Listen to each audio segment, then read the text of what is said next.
यांनी काय प्रेरणा माहिती आहे ते कसे उद्योग आणावे, कसा विमानतळ आणावं, कसं सुरू करावं एक गंगाधरी आहे. 5 मिनिटं शुद्ध मराठीच्या सभागृहात तरी बोलले काय. 10 वर्ष होते आमदार म्हणे मी टाळा मारतो विमानतळाला टाळ कधी जातो सांग रे मला. टाळे मारूनच जातो मी आज सांगायला आलोय ते मारूनच जातो. नाही तुझ्या घराला जाऊन टाळे मारणार ना तर नारायणाने नाव सांगणार नाही. नाव सांगणार कोणाला धमक्या येतात. माझं लोकांना मला त्रास द्यायचा नाही जिल्ह्यात त्या मी कधी प्रयत्न केला नाही. लोक सुख समाज आनंदाने जगावे.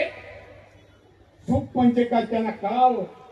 आनंद म्हणजे काय तो त्याला आनंद लुटता यावा यासाठी मी प्रयत्न करतोय. सगळ्या प्रकारचं शिक्षण आज सांगा आपल्या 10वी 12वीचा रिझल्ट बघा कोणामुळे गुणवत्ता यादी 8 10 11 12 विद्यार्थी येतात मेरिट मध्ये येतात.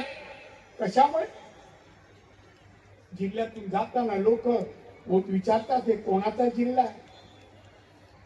शिवड मी आणत होतो मालवणला 100 कोटी जमा केले महाराष्ट्र शासनाच्या बँकेमध्ये जमीन ऍक्विशन करायला. कोणी विरोध केला. कोणी विरोध केला. कुठलीही गोष्ट त्या रत्नागिरीमध्ये वीज प्रकल्प पाहतोय 1.25 लाख कोटी खर्च होऊन तो पेट्रोलियम प्रकल्प येणार आहे. 1.25 लाख कोटी याचे विरोध. 2.5 वर्ष सत्ता यांची होती. एक तरी उपक्रम एक तरी कामगार कामाला लागेल असा उपक्रम. मोठे मोठे प्रकल्पाला विरोध.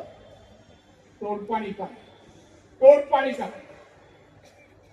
ह्या आमदारांनी इथले रस्ते निकृष्ट दर्जाचे कॉन्ट्रॅक्ट हा घेत होता. कोल्हापूरचा पार्टनर आता सत्ता आमची आहे. सगळ्या केसेस काढल्या ना पळता होईल थोडं होईल तुला. आता मी कधी मुख्यमंत्री होतो